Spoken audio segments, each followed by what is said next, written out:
Are you struggling with blouse pattern that never fits right? Today I will show you the secret to creating a perfect blouse pattern tailored just for you step by step. Welcome back guys. We start by measuring our full length. Our full length of our blouse is 24 inches. But before then we are going to measure a straight line. From the straight line we are going to start our measurement. Then we start by measuring our shoulder of 16 inches. This 16 inches divided by 2 is 8. Then you go down by 1 inch. Then you connect your straight line for your shoulder slope. Then you measure our armhole of 15 inches divided by 2, that's 7.5. Then we'll connect the lines together. Then you measure out the midpoint of the armhole, which is 3.5. Then after we measure half backward. Then use our curve ruler to connect the lines together, the armhole. Then we'll start by measuring our bust line. Shoulder to our bust line is 10 inches. Then shoulder to our under bust 14. Then half length 16. Then we'll connect a straight line like this to it. After connecting the straight line all round, we'll start by measuring our nipple to nipple point of 4 inches. We use our nipple to nipple point to determine our dart. Then we'll measure it round the, the lines like this. Then we'll connect a straight line to it. Then after connecting a straight line, we'll go down to the bust line. We measure half inch on both sides. Then we measure half inch on both sides to the under bust. Then we'll connect the line. We'll make sure that you measure the same half inch on the under bust, then to connect a straight line first before connecting it to the bust line. Mind you, before connecting to the bust line, in order for you not to have a sharp edge, you're going to determine that you're going to come down by 1 inch on the bust line in order for you not to have a sharp edge. Then after then start by measuring our bust, measure round bust, measuring under bust measurement. After measuring our under bust measurement, we'll go down to the half length, which we'll use our waist measurement for the half length. Then you go to the hip length, to the full length. For that, you're going to get that measurement. For that, you're going to minus 2 from your normal hip measurement to determine that. After then, you connect the lines together like this. Then you go up by 2 inch to have that curvy shape by the sides. Then we start by measuring adding our allowance to it. Measure our allowance to it. Then 2 inches allowance to it like this. After then, you do the same thing to the hip area, which is the normal blouse length. Then you connect the lines together. The allowance is actually what we use the black, the blue. The allowance is actually what we use the blue marker for, and we connect the lines together. So guys, if you have before then you're going to then measure this your neckline, which is 3 by 3 inches, 3 by 3 inches downward. Then you connect the neckline together like this. Then after then you start by cutting your pattern paper. Then but before then guys, let me know your thoughts on the comment section on how you achieve yours. So guys, don't forget to like, subscribe and share this video for more amazing video like this. So come back to the pattern. You cut out this pattern. After cutting out this pattern, then you indicate that is actually the front pattern.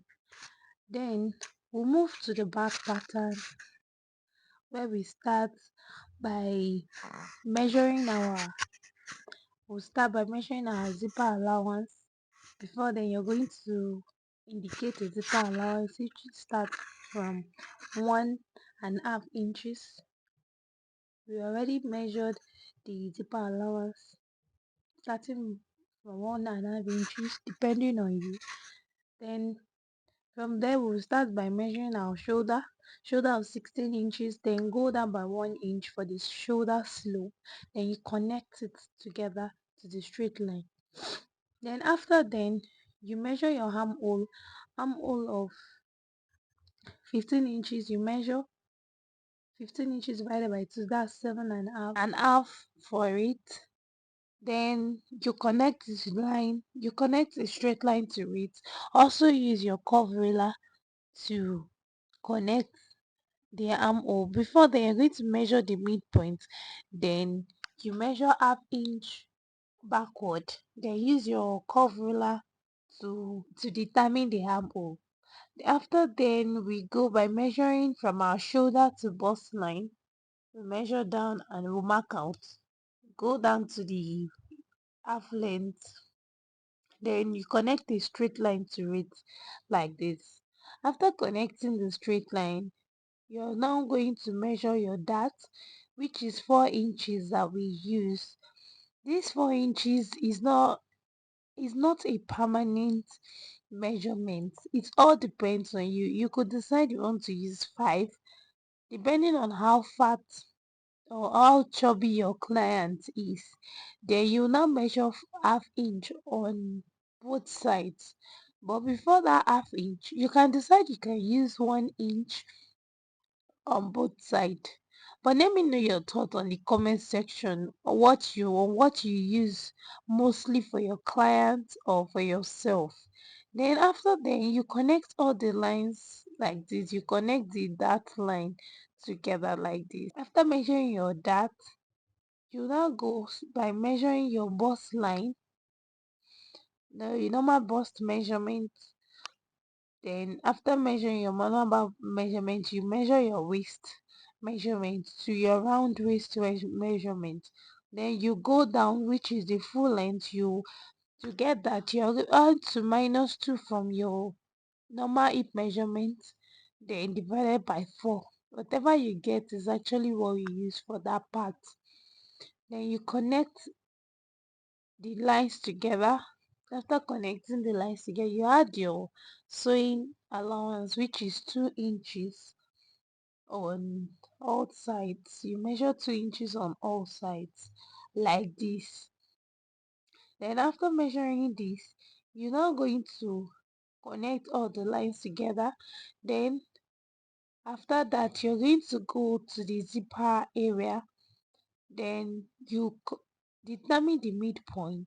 After determining the midpoint, you measure ½ inch on from the back side. You measure ½ inch inward.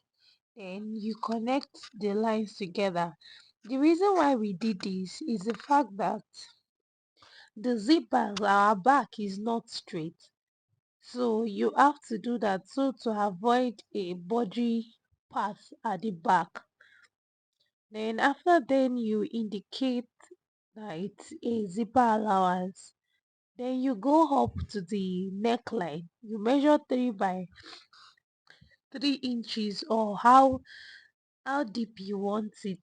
But mind you, you could decide you want a deeper or a wider neck for the back. You could decide to use 9 inches, 12 inches, depending on how low you want the back to be.